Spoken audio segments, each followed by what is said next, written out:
Good evening, everybody, and welcome to episode 2 of Becky on HMK Storytime. Now, as I said in episode 1, these are short stories that I've written, and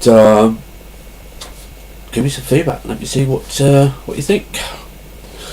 So, carrying on from yesterday, we're going to get straight into the story.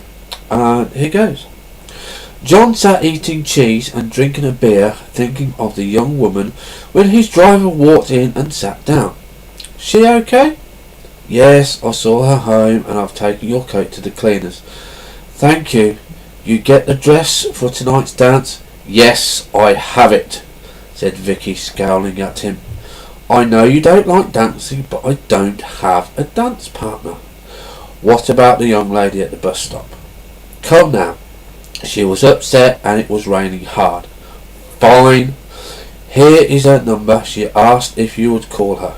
Thanks, said John sarcastically. Call her. She wants to say thank you. John put the number into his waistcoat pocket. Later, maybe. Becky got out of the hot shower and thought about John. How could she thank him? He was rich. She knew that by the Rolls Royce. What would the neighbours say? She had never seen a lady chauffeur before, but she was not surprised. After Becky had her shower and got dressed, she walked into the living room and turned on the TV, looking at the card that the chauffeur had given her. She thought about calling the number, or should she wait? She had given her number to the chauffeur and had asked John to call her.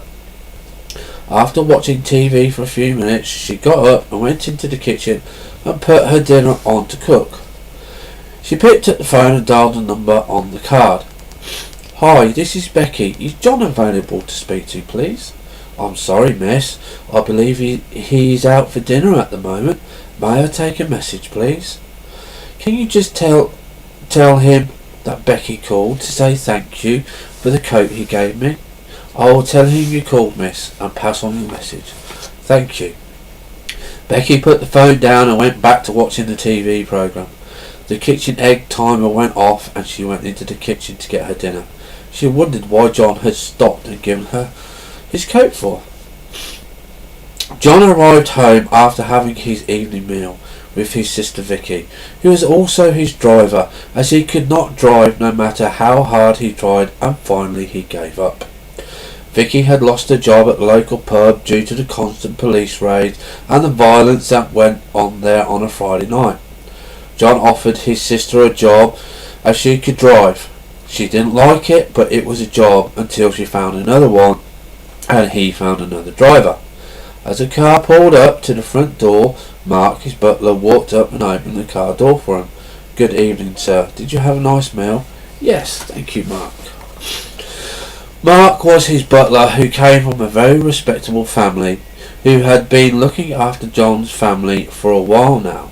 After he bought the house, Mark was now in his late 60s and he was training up a new apprentice, which was proving a little bit difficult, but Mark thought he would make a good butler for John. How is cook doing? She's not too bad, sir, but your dinner's gone to the dog again. I'll apologise to cook later on. I had to help someone. She was crying and was standing in the rain. Ah, the young lady called Becky, by any chance? Yes, how did you know? She called, sir, about 20 minutes ago. I will call her in the morning and see how she's doing. Yes, brother, I will make a note of it to remind you in the morning to call her.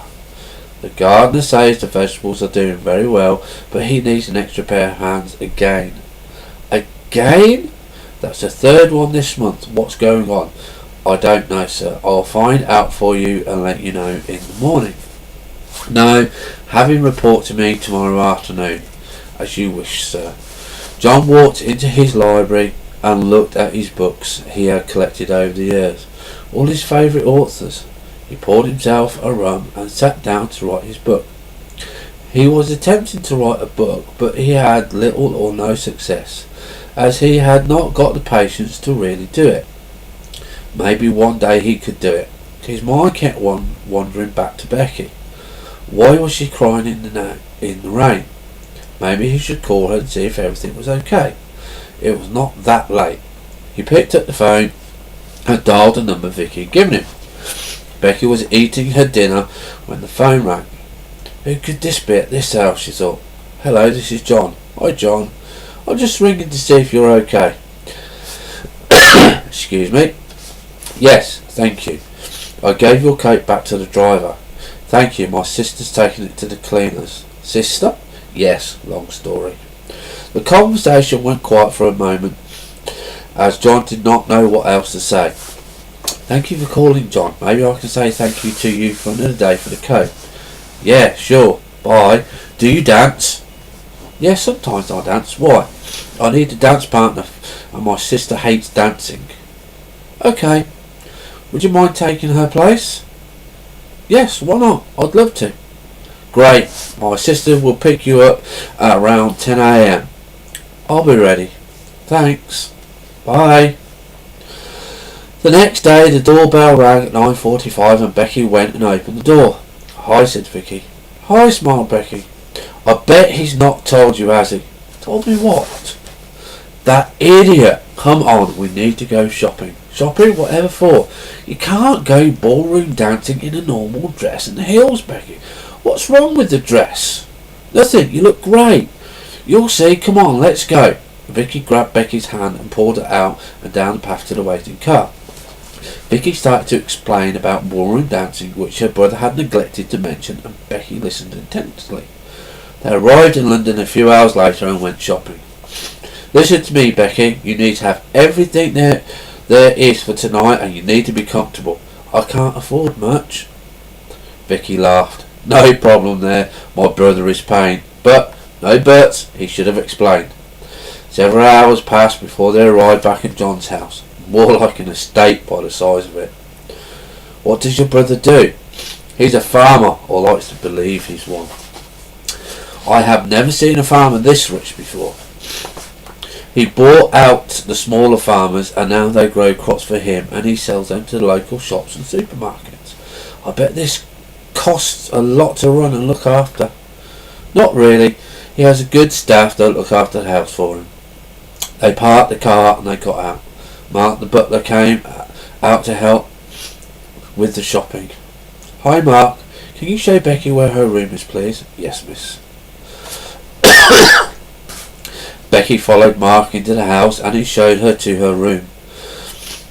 It was well furnished and carpeted in the softest cream she'd ever seen. Books, TV, DVDs, everything you could ever want if you wanted a quiet night in at home, but in a room.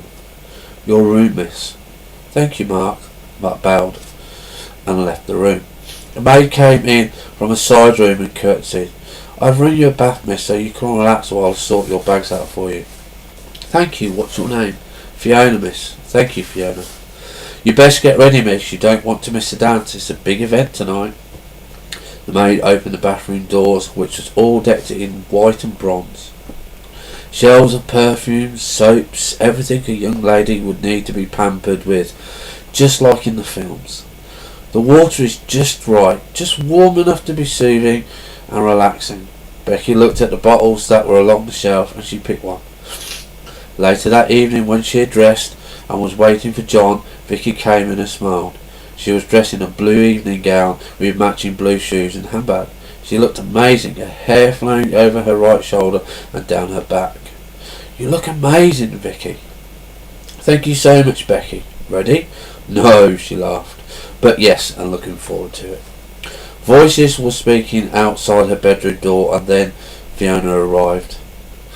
John has arrived, ladies, and asked if you are ready. Yes, we are, said Vicky. I met John in Becky's sitting room. Wow, you both look amazing, and thank you, Becky, for being my dance partner tonight. It's a pleasure, John. Becky was dressed in a dark green cocktail dress with matching shoes and an emerald necklace with her hair flowing down her back.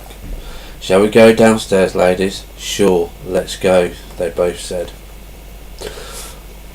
I'm going to stop this episode here because I don't want the episodes too long. So I hope you enjoyed episode 2 of Becky, and tomorrow we will do episode 3 of Becky, and we will find out what happens in the ballroom. Have fun, stay safe, bye for now.